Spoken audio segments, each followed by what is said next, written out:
السلام عليكم ورحمة الله وبركاته. النهاردة حابب أكلمكم عن ساعة اقتصادية. الساعة ديت بتيجي باسم اي 9 الترا ماكس زي ما انتم شايفين، وهنا بيوضح لك ان الشاشة بتيجي بمقاس 2.19 انش، وده اسم البرنامج اللي انت هتنزله علشان تقدر تربط الساعة ديت مع الموبايل. دي اهم المحتويات. بيظهر معانا هنا الشاحن ماجنتيك زي ما انتم شايفين، واللي عجبني فيه برضو ان هو بيمسك بطريقة كويسة جدا.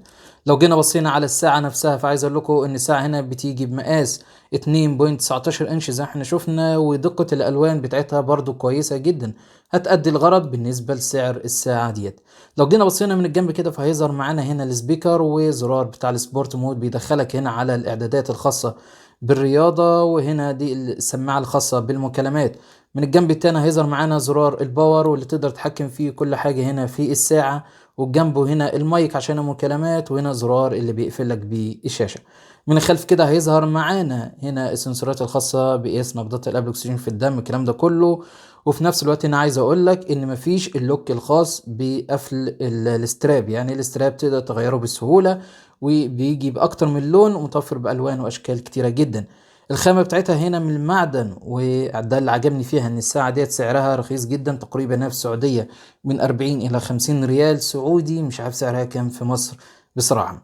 لو جينا اتكلمنا على الساعة ديت، فعايز اقول لك ان هي مش ضد المية طبعا. البطارية بتاعتها هتقعد معاك تقريبا من يومين الى 3 ايام استخدام متواصل لو انت رابطها بالموبايل. وهنا لما بنسحب من تحت لفوق كده هتظهر معانا القائمة ديت الخاصة بالاير بلان، وهنا هيظهر معانا ان هي مربوطة بالموبايل ولا لا، وهنا البطارية، وهنا اهم الاعدادات الخاصة بعرض القوائم، وهنا تقدر تتحكم في الموسيقى طبعا، وهنا ده كشاف، وهنا خاصية عدم الإزعاج زي ما انتم شايفين. وأهم نقطة عندنا هنا هو رمز الكيو ار علشان تقدر تنزل البرنامج اللي بتربط بيه الساعة زي ما انتم شايفين كده.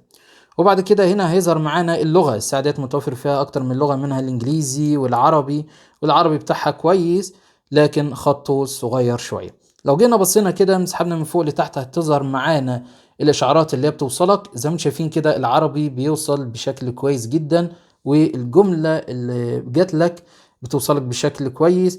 لكن عايز اقول لك ان هو بيظهر لك هنا اخر نوتيفيكيشن وصلك، يعني ما تقدرش تقلب فيهم، هو بيظهر اخر اشعار وصلك بالظبط. لما بتسحب كده من الشمال لليمين هتظهر معاك القائمة ديت فيها بعض الاختصارات، وبعد كده تسحب من اليمين للشمال هيظهر معاك التحكم في الميديا اللي انت مشغلها، وهنا بعض الاختصارات الخاصة بالفتنس، قياس نبضات القلب، وهنا اللوحة الخاصة بالاتصال تقدر تفعلها طبعا لما بتربط الساعة ديت مع الموبايل من خلال البلوتوث نفسه.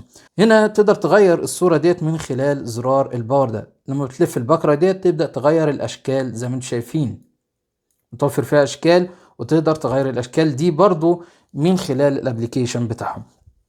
في معلومة هنا عايز اقولها لكم، ان الساعة هنا نظامها 24 ساعة، ما تقدرش تغيرها للنظام اللي هو ال 12 ساعة. عشان ندخل على القائمة بندوس على زرار باور كده، ودي هتظهر معانا الايقونات اللي احنا اتكلمنا عنها، ما فيهاش اي جديد. لو دخلنا هنا على الاعدادات هيظهر معانا هنا موديل الساعة، وتقدر تقفلها منه برضو، وهنا التاريخ والوقت.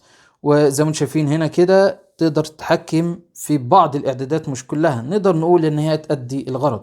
الالوان بتاعتها كويسة وعجبتني بصراحة، لان سعرها رخيص، فمقارنة بالالوان اللي هي بتديها لك فانا شايف ان هي هتأدي الغرض معاك.